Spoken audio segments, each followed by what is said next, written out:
Hello, and welcome back to Imagine That, the program where we talk about financial planning and break it down so that everyone can understand it. All right, so the last time we were talking about how insurance works, and this time we're going to talk about the types of insurance or the two main types of life insurance that is. Now, what will determine what you need?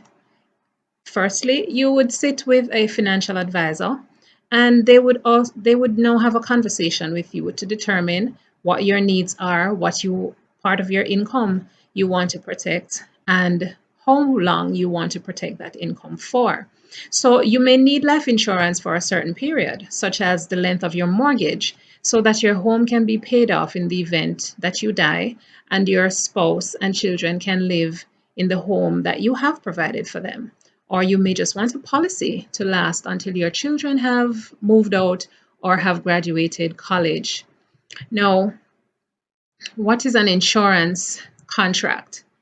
Or what is an insurance policy, rather? So, an insurance policy is a contract between you are the policyholder or the life insured, and an insurance company, which is also called the insurer.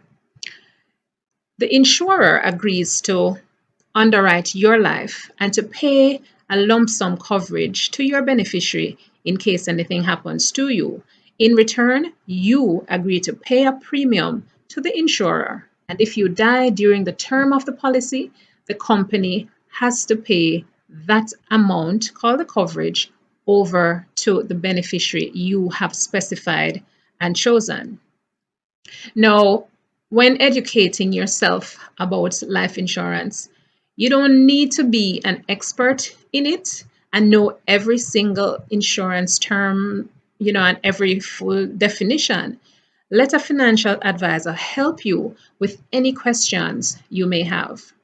But still, it does make sense and is smart to know some of the basics before you search out a life insurance policy that's a good fit for you. An advisor will explain the ins and outs of the different types of insurance, but basically, there are two types. So, we're going to talk about them now: term life and whole life insurance. The first one, term, is for a set period of time, and the second is for your entire life. All right, so we're first going to talk about term life insurance. Okay, so term life is perhaps the most common type of life insurance bought because it is affordable for most people. It is cheaper because it's also for a certain period. It's maybe 10, 20, or 30 years and is only paid out if the insured you die during that term. When the term, however, expires, so does the coverage. Why do people choose term insurance? So, most people would choose because it is used mainly to protect your dependents if you die early. So, if you just got married and you are buying a house with a 30-year mortgage, then you may want to have enough insurance to cover the mortgage and your spouse living expenses during that time. Or maybe a few years later, you have children, you might want to also extend the age of the term through to their college graduation. Once the term for a policy is set, the amount or the coverage that you are insured for, which is also called the death benefit, and the premium that you pay, it remains the same throughout the term.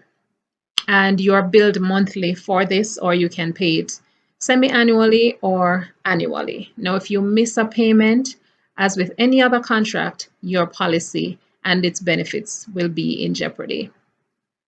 So, the idea behind term insurance is that your family will no longer need it when the term expires. The thought is your home will be paid off. You will have plenty of money in savings to cover a spouse or your surviving spouses or your expenses, and your children will be on their own. So that's one of the ideas behind persons getting a term life insurance. The next type of insurance we want to talk about then is whole life. Now, this is the other main type of insurance. It's also called permanent insurance policy, and it covers you for your whole life. So if you live to be 100, 120, it will cover you. Now in Jamaica, we also call them an equity linked policy because it gives you the added benefit of including as part of your premium an amount for investment or savings. All right, so whole life is a little bit more complicated than term. One big difference is in the price.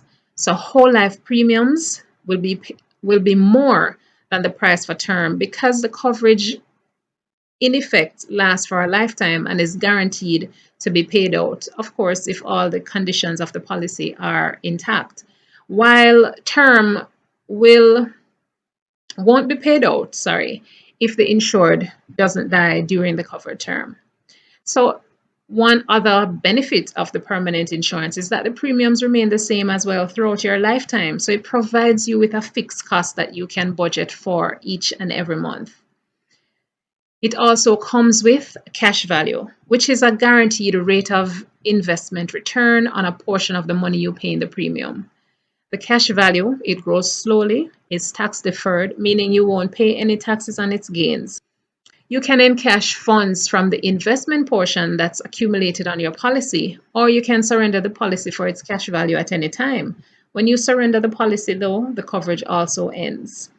Now, term life can be enough for most families, but some may have needs for the permanent coverage of a whole life policy, including one, paying estate taxes. So there's no need for your family to sell off their heirlooms or property to pay the full tax bill if your permanent insurance policy provides enough money for this.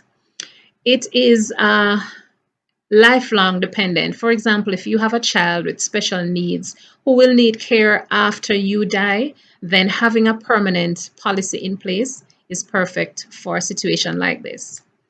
The insured, no, you can spend your retirement savings and still leave an inheritance or money for final expenses, such as funeral costs and all those other costs that will become involved.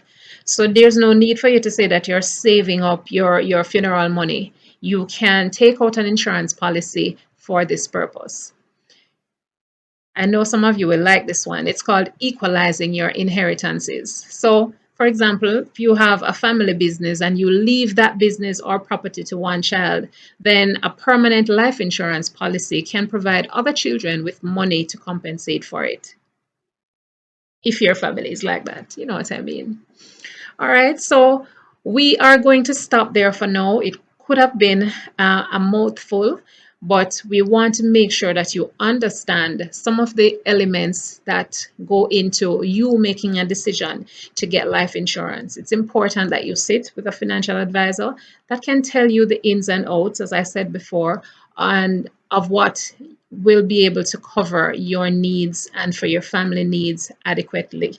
Next time, we will talk about some other things on getting your insurance, for example, medical issues, buying young as opposed to buying old, and so on. So thank you so much for joining me on Imagine That, Financial Planning Made Easy. I'm Lynette Nicole, I'm your financial advisor, and I'll see you next time. Thank you so much.